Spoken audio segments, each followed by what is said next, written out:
ఎన్ని రోజులైంది వచ్చి పెరాలసిస్? 6 months. దా దా దా దా ఏం కాదు ఓర్చుకోండి, తగ్గిపోతుంది మీకు తప్పకుండా నయం అవుతుంది తొందరలోనే.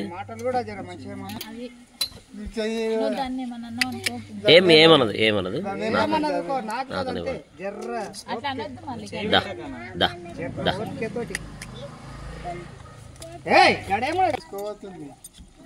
ఆ నాలుక కర్కశంగా ఉంటుంది, అట్లా ఆ నాలుకతో అనడం వల్ల మీకు ఆ వచ్చిన పెరాలసిస్ అనేది తగ్గిపోతుంది.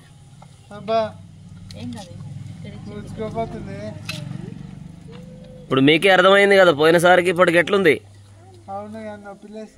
ఏం కాదు కొంచెం ఓర్చుకోవాలి, ఆ నొప్పికి ఓర్చుకుంటే తగ్గిపోతుంది.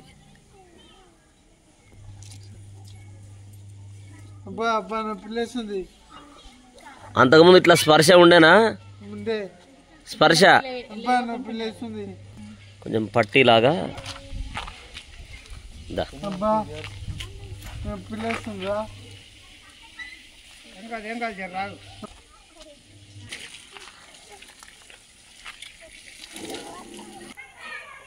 జై శ్రీమన్నారాయణ. ఇప్పుడు మీరు చూశారు కదా, అతనికి ఒక 6 నెలల క్రితం పెరాలసిస్ వచ్చింది. ఆ పెరాలసిస్ వచ్చిన అతనికి ఎక్కడ ఏ భాగంలో అయితే పెరాలసిస్ వచ్చిందో అక్కడ నువ్వుల నూనె బెల్లం రాసి ఆవు దగ్గర తీసుకొస్తే ఆవు నాలుకతో నాకుతుంది. ఆవుకి నువ్వుల నూనె బెల్లం చాలా ఇష్టం.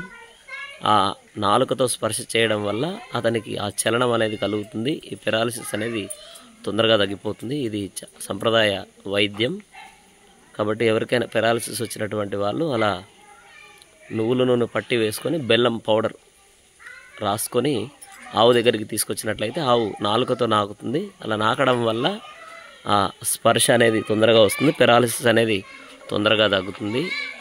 కాబట్టి మీరు కూడా పెరాలసిస్కి ఇలాంటి వైద్యాన్ని సాధ్యమైనంత వరకు ప్రయత్నం చేయండి, సత్ఫలితాలను పొందండి. పెరాలసిస్ తొందరగా నయం కావాలి అనంటే ఇది సరైనటువంటి మార్గం.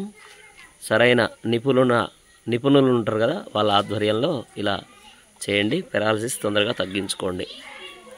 జై శ్రీమన్నారాయణ. గావో విశ్వస్య మాతరః.